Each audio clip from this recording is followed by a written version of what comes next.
Welcome back to Around the Table with Stacy Smith as we are discussing politics. And no matter the office, up and down the ballot and across the country, many of the candidates that former President Trump endorsed and supported in the midterm elections lost.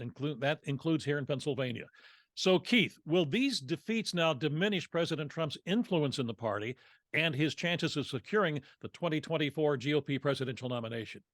Well, Stacy, there was a time when Donald Trump's rhetoric and policies, I believe, were embraced by Republicans and swing Democrats and independents. But in the aftermath of the 2020 election and the 2 years since, I think that support has eroded dramatically.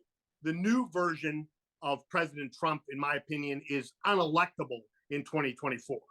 But I do believe that prosecutors and Democrats will still slow play their pursuit of the former president because he's the gift that keeps on giving.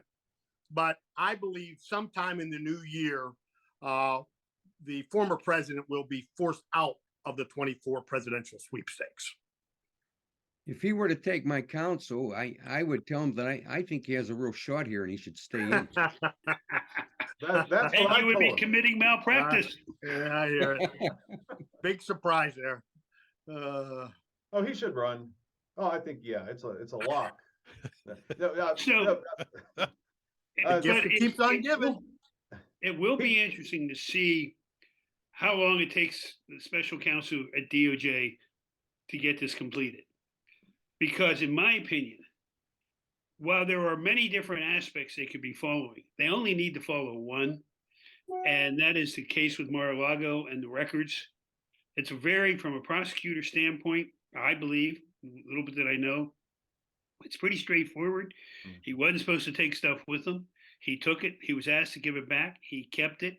It required a search of the residence to go and get records back and then later get more records back. If I was down there at DOJ with the limited information I have, and I certainly need more, I would be focusing on that and just end this for the entire nation.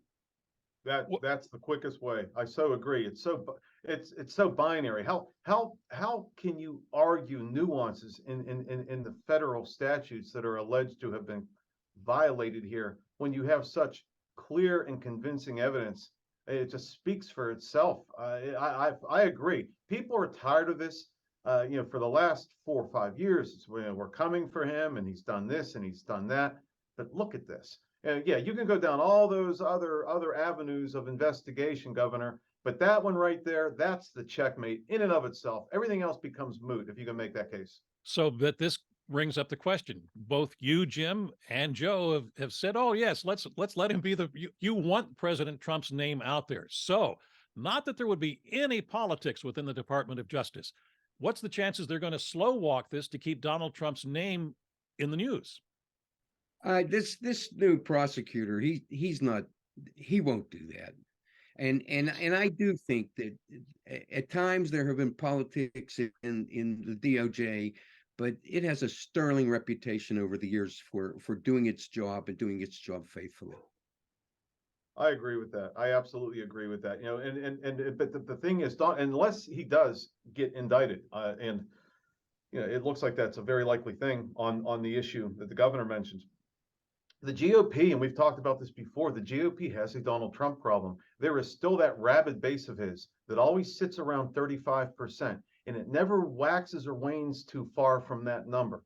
So hypothetically, if he does not go away, or if he's forced to go away, that base, I don't see much of that base changing of rabid support, blind support, almost like dictatorship support.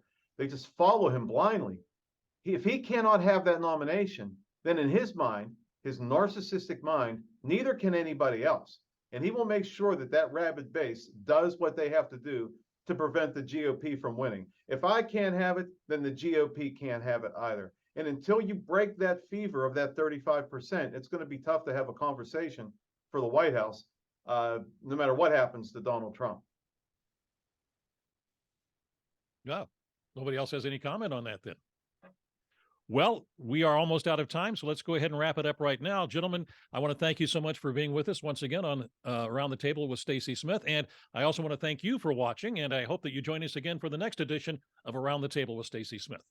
Thanks. Thanks, Stacy. Take care, Happy everyone. holidays.